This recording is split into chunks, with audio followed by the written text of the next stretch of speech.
Recently, there was a piece titled 2020 Hopeful Gabbard Calls for End of Wasteful Wars. And in the piece, the author of the piece explained that Democratic presidential candidate Tulsi Gabbard says her top priorities if she's elected to the White House in 2020 would be to end military action in countries such as Iraq and Syria and to de escalate tensions with nuclear armed countries like Russia and China. The Hawaii Congresswoman told a diverse crowd of less than 100 people in Las Vegas on Monday afternoon that she wants to end what she called wasteful regime change wars that are costing the U.S. trillions of dollars. Power lies within our hands to change course, to bend the arc of history away from war and toward peace, she said. Gabbard, a combat veteran, said she would instead like to spend that money on healthcare, education, and other needs in the U.S.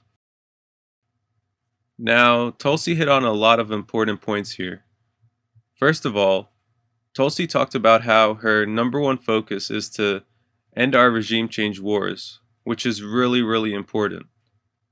We, unfortunately, have been at war for a long time, and we, in this time, have sadly committed a lot of atrocities overseas, which is completely unacceptable. We shouldn't be committing atrocities overseas, and yet, that's what most of our taxpayer money goes to. Tulsi talked about how these wars we are in are costing the American people a lot of money, and she's right. Did you know that we spend by far more money on our military than any other country on earth? Money, as Tulsi aforementioned, we could be using on other needs such as education and healthcare. We could use that money to join the many countries around the world and make public colleges and universities tuition free. We could use that money to join the many countries around the world and guarantee healthcare to all of our people as a right in order to save the many people we lose per year due to lack of coverage. But again, instead of using our money to help people and make people's lives better, we use our money to hurt people and make people's lives worse. But forget about the money because it really shouldn't be about that. I don't even like bringing up the money portion of this conversation because we shouldn't have to talk about how much money these wars cost us financially in order for us to oppose these wars. The fact that we are taking people's lives via these wars should be reason enough to oppose them. Killing people is wrong. And when I say that we are taking people's lives, I mean we are taking a lot of people's lives.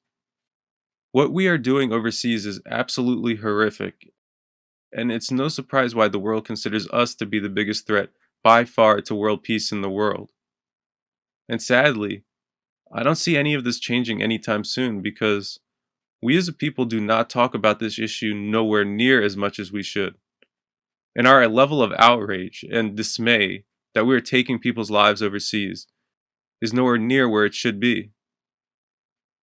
We as a people really have to look in the mirror and understand that what we are doing isn't right, and that we need to end these wars, and that the lives of people overseas are just as important as our own.